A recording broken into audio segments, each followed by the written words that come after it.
E para falar sobre essa crise diplomática grave entre Brasil e Israel, provocada pelas declarações do presidente Lula, o Brasil News recebe agora ao vivo o professor de Relações Internacionais e Economia do IBMEC São Paulo, Alexandre Pires.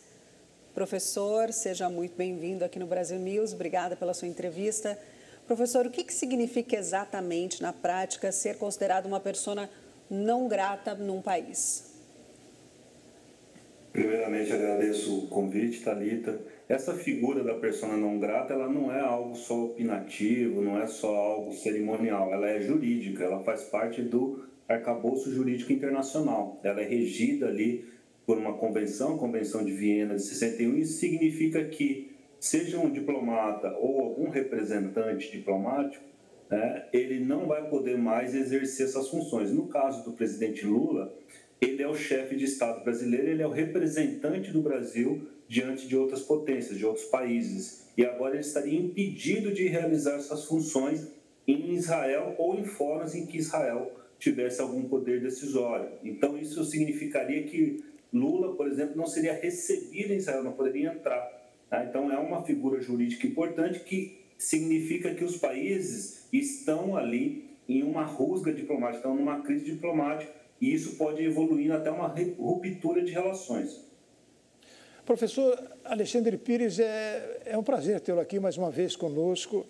O presidente Lula, o presidencialismo brasileiro dá ao presidente da República, não é, a função de chefe de governo, não é, de primeiro-ministro, como algumas nações, alguns estados proclamam, e também como chefe de Estado. O presidente Lula falou em nome do Brasil, ou seja, o Brasil está se posicionando, não é, no concerto internacional com essa posição colocada pelo presidente Lula. O senhor acha, em síntese, que foi bom para o Brasil isso? É extremamente negativo, né, Armando? O que a gente vê com esse tipo de ato, numa questão em que o Brasil nem é parte interessada, ou seja, o Brasil não está envolvido, gera um desgaste. Lembrando que o Estado brasileiro tem uma relação de amizade com Israel, tem acordos, tem parcerias, participa de fóruns, participa da Organização de Memória do Holocausto, o Brasil enquanto Estado. Então, o governo não poderia ir contra essas determinações do Congresso Nacional, das leis nacionais, mas, por uma conjuntura, por algumas afinidades, ele faz esse posicionamento e gera um desgaste para o Brasil muito grande, que vai ter repercussões, sim, se nada for feito nessa semana. Professor, essa pode ser considerada a maior crise entre o Brasil e Israel? Como você disse na sua resposta agora, historicamente, são dois países que têm sempre tiveram uma boa relação. E como o Itamaraty deve reagir? O Brasil participou ali, da fundação de Israel, da partilha da Palestina com Oswaldo Aranha, ou seja, e foi um dos primeiros países a reconhecer o Estado de Israel. As relações sempre foram muito boas.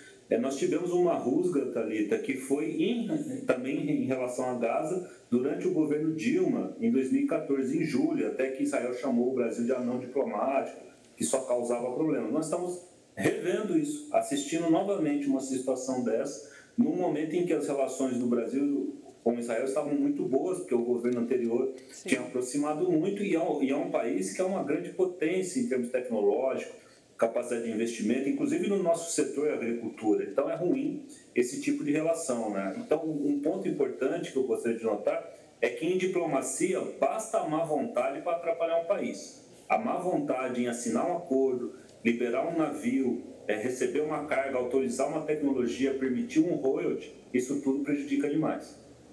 Falando um pouco da situação nossa aqui, professor, o senhor acha que o presidente Lula está sendo levado por aquele seu entorno no sentido de tomar essas posições, que essa não é a primeira vez que ele fala, aparentemente sem pensar, mas, enfim, a primeira-dama, Janja, já se manifestou dizendo que Lula falou em nome do governo e fez uma crítica ao governo de Israel e não ao povo israelense. Logo em seguida, a presidente do PT, que é o partido do presidente Lula, se manifesta e diz que ele fez muito bem. O senhor acha que o entorno do presidente Lula está levando a se manifestar dessa forma, não? Olha, até complementando o que a Thalita havia me perguntado sobre o Itamaraty. O Itamaraty tem uma visão técnica e a posição seria diferente, né? Ou seja, sempre na chave da neutralidade diplomática, que é manter uma equidistância, né, desses assuntos mais quentes. Agora, o Partido dos Trabalhadores, o entorno do governo, eles têm usado essas crises internacionais para tentar projetar o Lula como uma figura internacional. Tudo indica que é uma das marcas que ele quer deixar para o governo, ou seja, o Lula como um grande mediador internacional. Mas com essa postura, né, isso vai gerar um passivo para nós ali na frente, que vai ter que ser quitado pelo povo, ou seja, essa má vontade pode nos prejudicar muito. Lembrando que a maior comunidade judaica, na verdade, está nos Estados Unidos, muito mais do que em Israel. Nós temos uma grande comunidade judaica lá, uma população gigantesca, ou seja, um país que também é o centro e que essa comunidade tem uma grande influência na política e na economia americana. Então, tudo isso é muito negativo.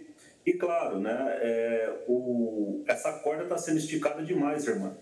Ou seja, já poderia ter sido colocada ali uma salmoura, né, uma água fria para diminuir essa fervura, mas não. Eles estão esticando e mantendo o Lula em evidência. Para quê? Não sei. Para o Brasil, muito ruim. Professor, e a oposição prepara, né, um pedido de impeachment de Lula por toda essa grave crise que se instaurou. Você acredita que pode chegar a prosseguir esse pedido de impeachment e chegar a esse ponto? Ele talvez não consiga votos suficientes, mas como existem, né, acordos internacionais e o presidente está indo contra isso, né, isso significa que pode ser enquadrado como crime de responsabilidade, né, porque existe uma legislação no Brasil que rege isso e o governo não pode ir contrário a isso. Porém, né, nós sabemos que o impeachment tem uma dimensão política e não existe ali ainda a capacidade da oposição de levar isso adiante, mas gera um desgaste, tendo em vista as eleições municipais logo adiante e daqui 2 anos nós já temos mais eleições, o presidente pode acabar pagando um preço alto por um discurso que não foi de improviso, foi um discurso elaborado, porque aquele paralelo, ele teve uma inflexão e ele teve uma certa sofisticação. Então, aquilo para mim é discurso ensaiado. O professor, a sua resposta anterior, né, voltando ao comportamento do presidente Lula, me leva aí um pouco mais para frente ainda, um pouco mais adiante. O presidente Luiz Inácio Lula da Silva é reconhecido, não é, com uma certa justiça, como um grande político, não é? Ele praticamente já escreveu a sua história pessoal na história do Brasil, não é? Nós tivemos Getúlio Vargas, tivemos Juscelino Kubitschek, né? O presidente Lula marcou uma posição muito importante como um grande político, não é, brasileiro. Agora, esse desejo, eu imagino que existe o desejo de ser um grande estadista, de ser reconhecido como um grande estadista. E o desejo interior, não é? Não só dele, mas do próprio PT, de se manifestar perante ao mundo como um partido de um alongamento maior, né? De uma abrangência maior internacionalmente. Quer dizer, ele persegue um prêmio Nobel de Paz. Eu acho que ele persegue, nesse momento, o que nós poderíamos chamar de uma Nelson Mandelização, né? Ele quer se tornar um pouco um Nelson Mandela, ou seja, toda uma trajetória final, a saída da prisão, a volta para o Planalto, né? E depois uma projeção internacional que ele já tinha. Tá? Pode ser que isso se converta ali num prêmio da paz, né? Só que o custo eu acho que está sendo muito alto, porque o Brasil hoje não tem posição geopolítica para ser mediador. Quem é mediador é o país, é o Estado, não são as pessoas, né? Ou seja, não são as pessoas que têm esse papel, são os Estados. Por exemplo, nós podemos ver o Catar, e ele é um mediador desse conflito, porque o Estado naquela posição e o papel que ele desempenha no Oriente Médio e na relação com a Arábia Saudita, ele tem essa condição de ser um mediador na mesa. Então, esse papel internacional, ele não é por escolha pessoal, né? Não é curricular, né? Ele tem a ver mesmo com a situação do país no mundo naquele momento, e o Brasil não está nessa situação ainda. Professor, e quanto à guerra entre Israel e Hamas, qual é a sua projeção? Existe uma perspectiva de trégua, de fim dessa crise?